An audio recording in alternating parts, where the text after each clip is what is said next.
Welcome back, everyone.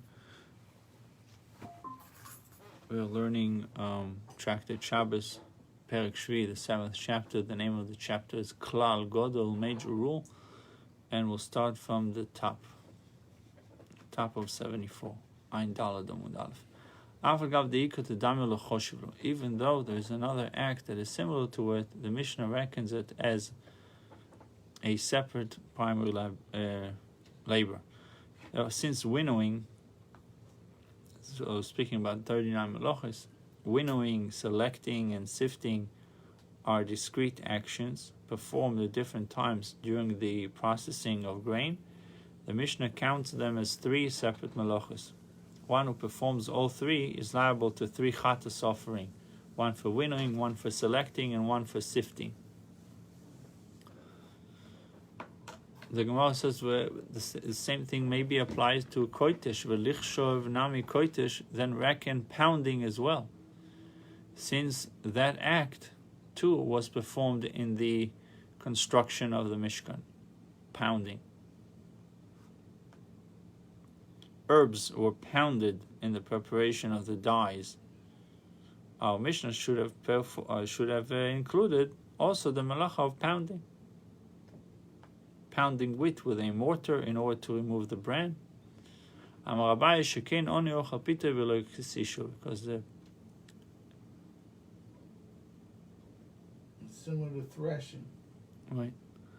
Good morning, Sarah. I'm not sure what you're saying. You can hear me or you cannot hear me? I'm hoping you said you can hear me.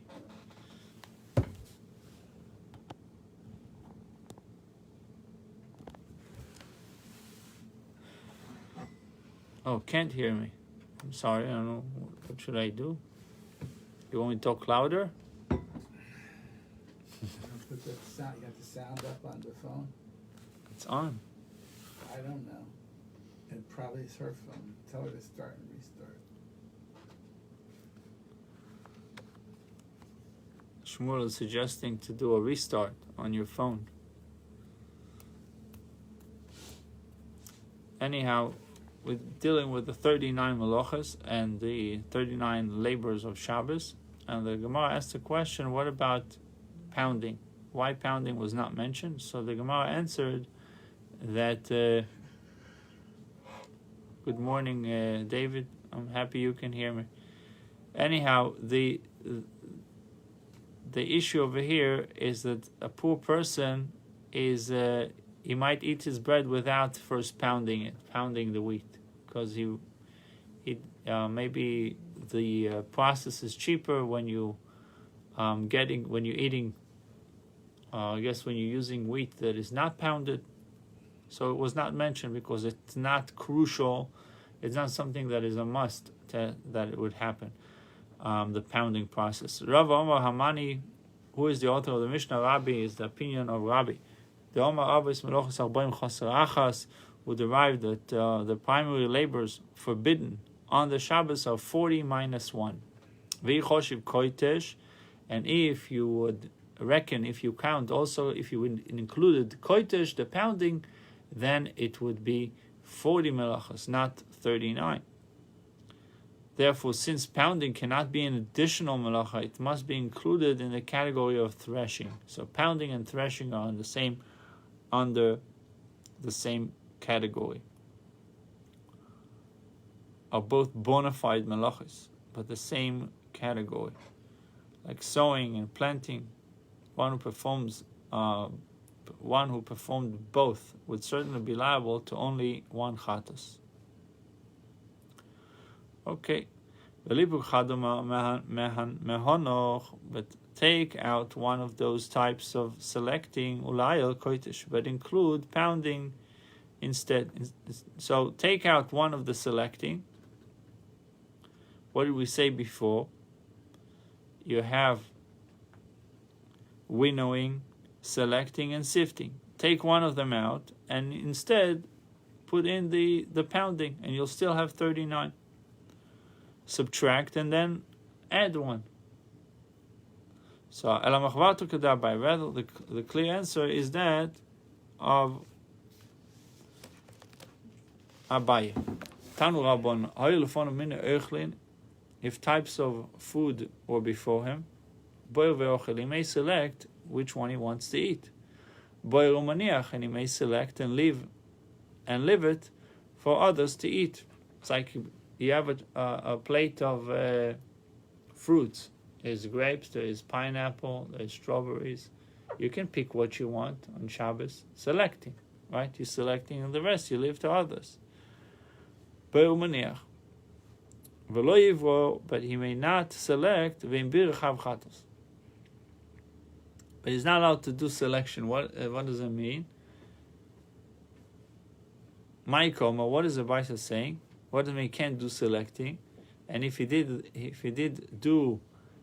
select, then he's liable to chatos, the sin offering.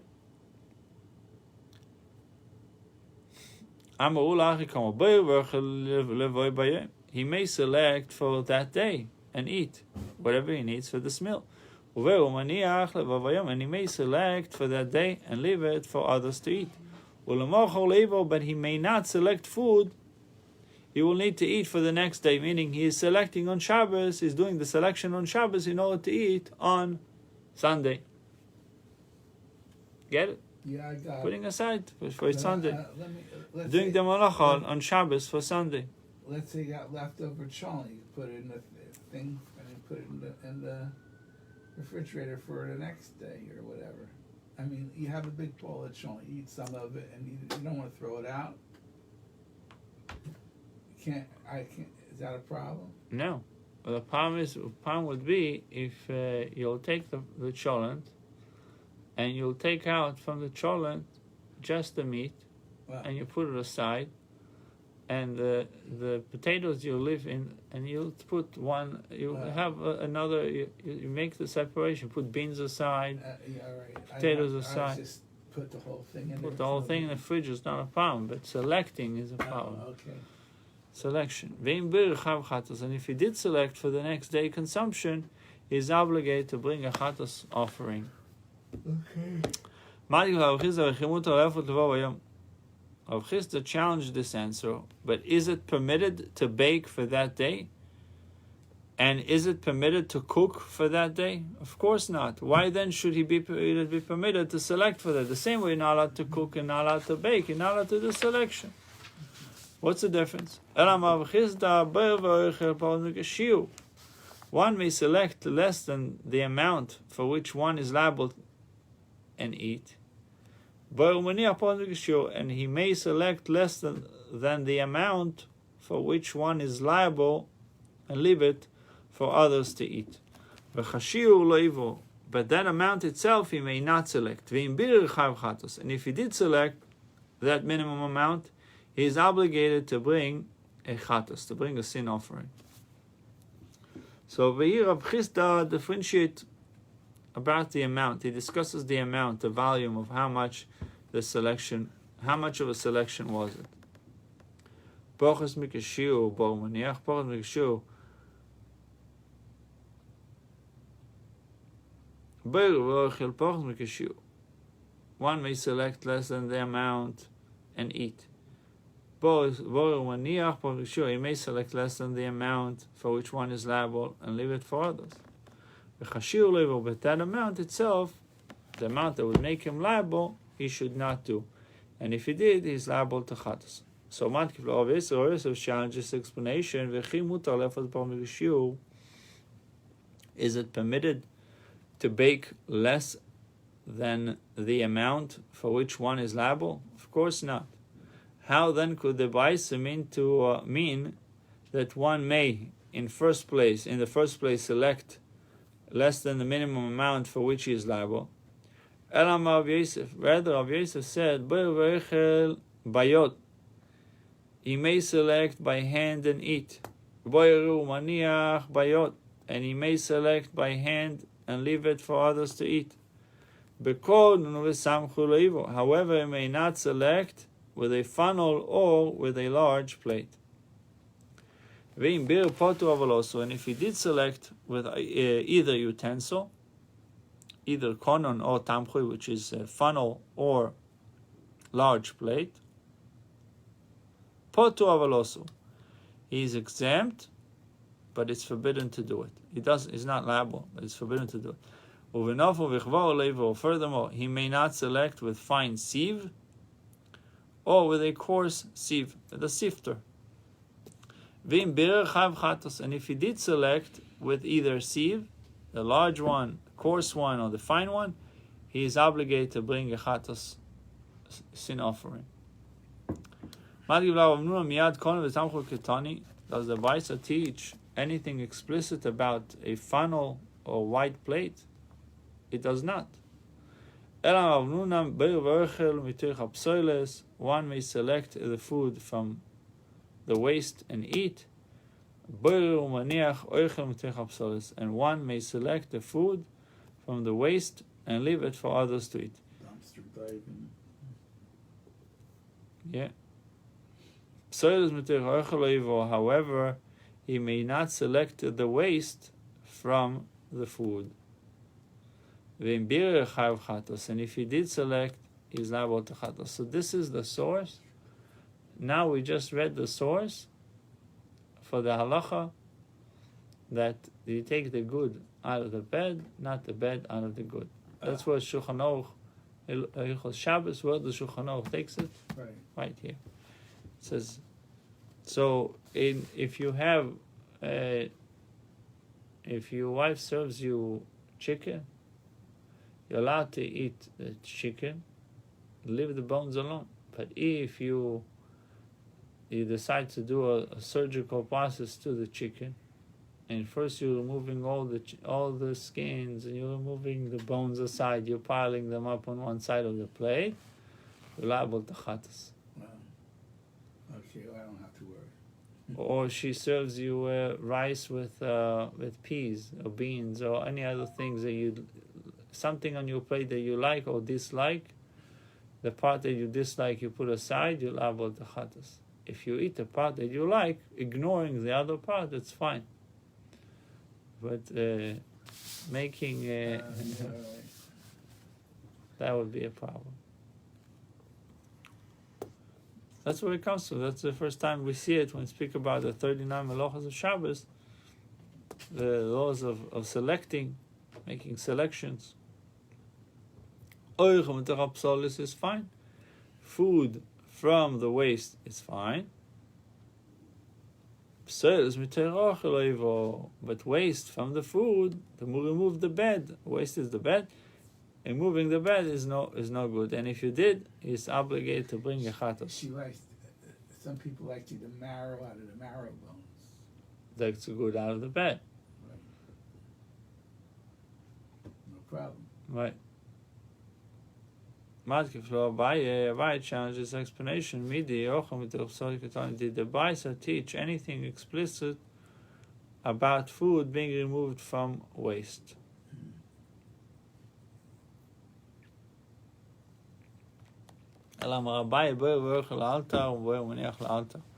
One may select and eat immediately, and one may select and leave for others to eat immediately. And he may not select for consumption later that day. Meaning you can do boiler according to Abaye, you can do boiler, but it has to be for that moment.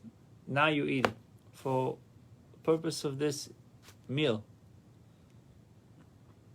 And if he did select for later consumption, it becomes as if he selects for storage.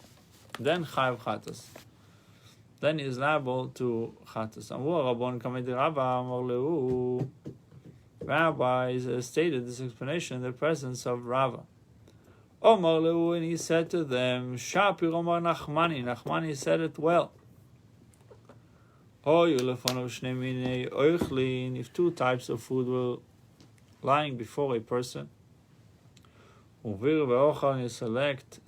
selected and ate, and he selected and left it to others to eat. Ravashi taught that he is exempt from liability. While Rabbi Yirmiyah from Difti taught that he is liable. Ravashi taught that he is exempt. Oh, Tani Chayav, but the Baisa taught above that he is liable. This ruling of Rav Ashi involves selecting with a funnel or white plate. This Baisa discusses selecting with a fine sieve or a coarse sieve. As we learned before, to do it with a sieve, with a sifter, it's a problem. Worse than doing it with a funnel or white plate. He also when Rav Dimi came to Babylonia, Omar, he related an incident that occurred while he was in Eretz Yisrael.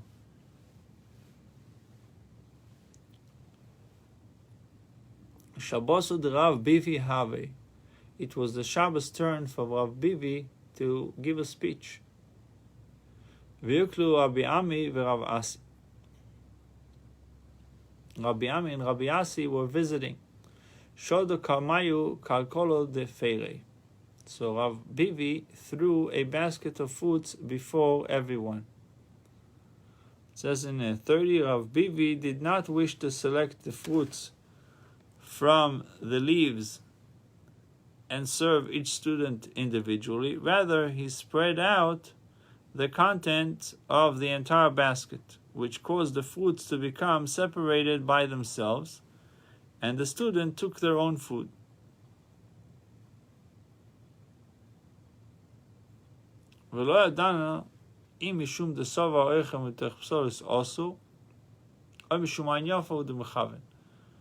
And I do not know, Rav Dimi said, I do not know if Rav Bivi did this because he holds that selecting food from waste is forbidden, or if he was intending to serve generously. We're not sure about his motive. Although he would have been permitted, it says in 32, although he would have been permitted to select each student's fruit from the leaves for later consumption, Rav Bivi wished to make a bountiful presentation of the fruit in its basket. You know, one time I went for a meal and they put so much food on my plate I couldn't eat it. They said they did it on purpose so I wouldn't have to ask for any more because they thought it would be embarrassing when they asked for more. So they put so much that I would never ask. Yeah. Chizkiah Omar, Aboyer Tumesim Mitoch Psol Shalom, one who select lupine beans, type of beans from the waste, Chayav, he is liable. It says in 35, after one cooks the lupine bean, he must remove the edible part from the shell. Still a shell. Also, shall we say that Chizkiah holds that selecting food from waste is prohibited? The Gemara says Shani Tumesim. When it comes to lupine beans, is different. Why? The Shalkilei Shivo Zimne. You have to cook it 7 times. You have to boil them 7 times. V'iloi Shaklelei Maslach. And if you don't do this process of boiling them 7 times, it would be disgusting.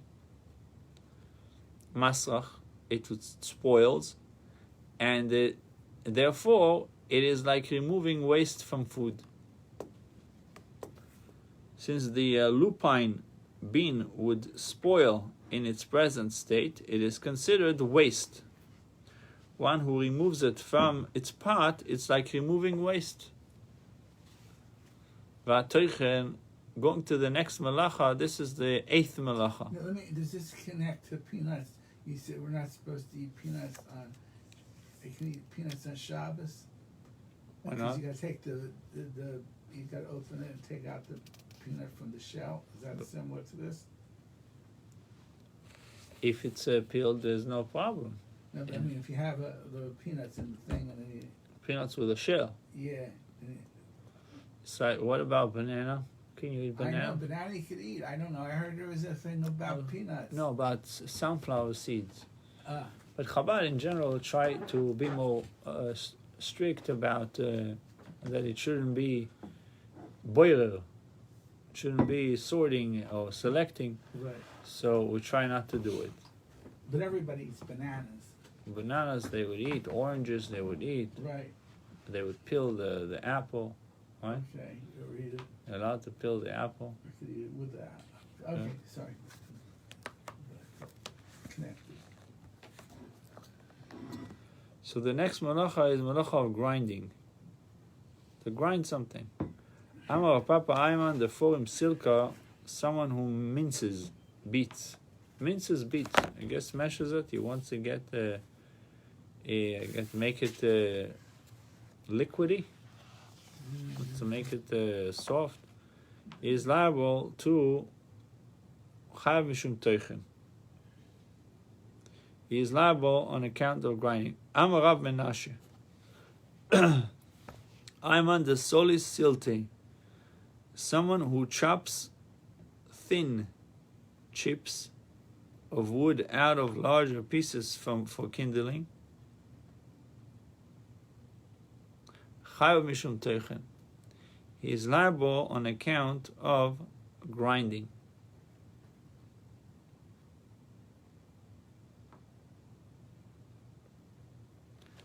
Okay?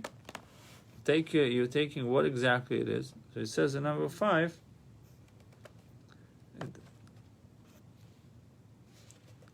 guess Rashi is referring to Rashi that was discussing it.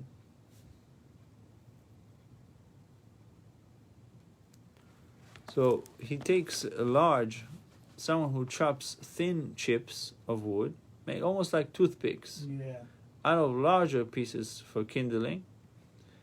He is liable on account of grinding. Amar Rav Ashi kapid amishchoso, if he is particular about the measure of each chip, he wants it to be a certain size. Chav mishum mechatech, he is liable because of cutting. In the Mishkan, they cut the skins to a specific size. So cutting something into a specific size is a problem. That's why also on Shabbos, let's say you are a chef, and you like to cut your onions and your vegetables in a very precise way. On Shabbos, you try to do it not so precise, not so thin, right, because then you fall into the category of mechatech. Okay? Yeah. The Mishnah concluded its list of malachos involving food preparation with the following: Halosh va'if, kneading and baking. Amar Rav Papa Shovak Tana Didan Bishul Samamonim. One Tana, our Tana, left aside the cooking of herbs. The Habab Mishkan, which was done, the construction of the Mishkan. V'nokat Eife, and mentioned baking, which was not. You took out the cooking of herbs, Samamonim, and you put, which took place in the Mishkan, and you are placing, what did you insert? The baking, which was not done in the Mishkan. So number 8, although bread was baked weekly after the Mishkan was erected, placed on the golden table, the lechem aponim, the showbread, only labors required for the actual constructions are called avis. Again, only labors required for the actual construction are called avis. Baking is not for the actual construction. Amar Ravacha, so Tana didan sidura de pas. So Tana chose to mention the labors that constitute the order of making bread. He therefore listed baking rather than cooking. That's the basic, like you have to eat bread. You need to, it's like the basic food. Pas b'melach, bread and salt. Amar Ravacha bar Avira, man de shodo. Hi man de shodo sikso la'atuno. Someone who throws a peg into an oven to harden it. It's like throwing metal into an oven so it cooks and it becomes hardened. Chayav mishum mishalem. You hardening the metal, the peg, Chai mishum vashal is liable on account of cooking. Pshita, it is obvious. Why should he not be liable for cooking the peg? Mao the same al sho'ur menoka mekavin. You might have said that he intends only to strengthen a utensil. Kamash malan demir forafi v'adar kamit. Avacha baraviro therefore informs us that the peg first softens and only then hardens. And that's really the process of making knives and metals. You have to soften them and then they become harder. Amar Rabba barav huna. Ayman de'artach kufra. Someone who heats pitch and thereby liquefies it. Chav mishum mevashal is liable on account of cooking. Gemara says pshita. It's obvious this is going to be liable.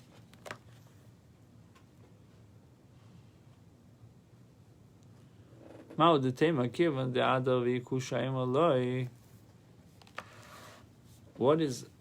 it that you might have said that since the substance subsequently hardens, say that he is not liable? Kamashman Rabba Ravuna therefore informs us that the person is nevertheless liable.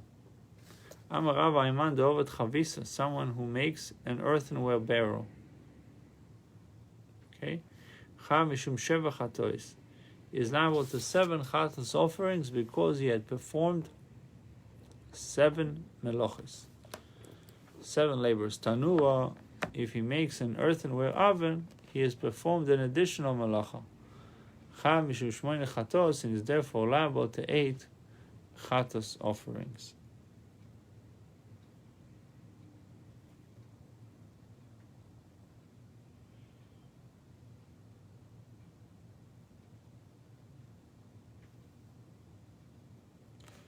Amar Abai Ayman de'ovad chalto, someone who makes a large round receptacle from reeds.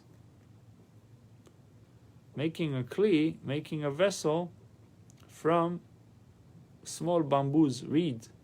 Chayv achas esre chatos. He is liable to 11 chatos offerings, since he has performed 11 melochis. Reaping, planting, gathering. Reaping because he is obviously harvesting it. Planting because it promotes the growth of the remaining plant. Gathering the reeds together, selecting the good ones, smoothing them, slicing them very thin, cutting them to a specific, setting up the warp, setting heddles, weaving, and striking the final blow. So if somebody makes a kli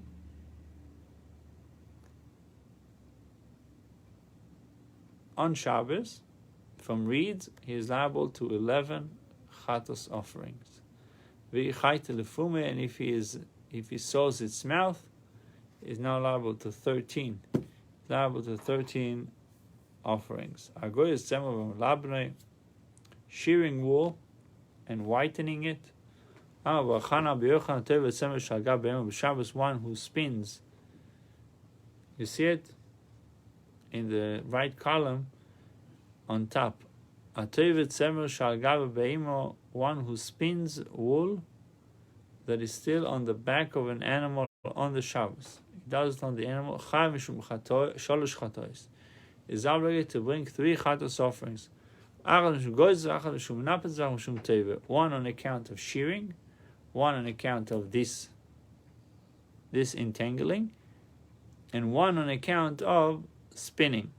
Rav Kohen Amar, this is not the usual manner of shearing. And this is not the usual manner of disentangling. And this is not the usual manner of spinning. At the bottom you have pictures of how the warp reeds are positioned.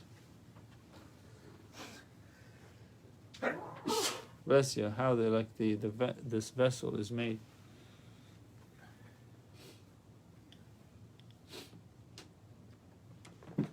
Veloy, and this is now the usual way performing these labors. They washed the hairs on the goat, and they spun them while on the goat. So we see that spinning on the back of the animal is considered a normal manner of spinning. The Gemara says, an act performed with extraordinary wisdom of those who constructed the Mishkan is different than the acts of ordinary people. One who plucks a feather from the wing of a bird, pulling out a feather. Clips it, he clips it, or he pulls off its hair instead of plucking. What's the difference between plucking and pulling? He's obligated to bring 3 chatos offering.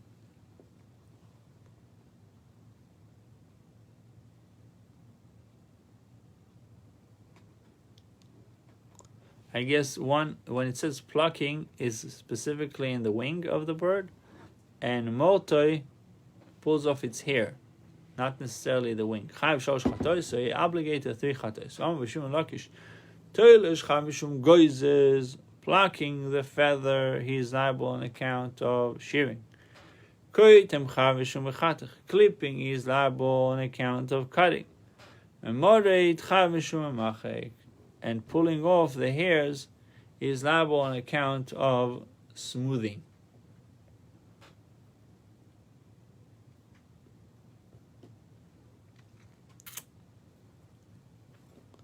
Tying and untying. Where was the tying in the construction of the Mishkan? Such a labor was performed, for indeed they would tie the curtains onto the pegs of the tents. But that is a case of tying in order to untie. One tying such a knot would not be liable to a chatos.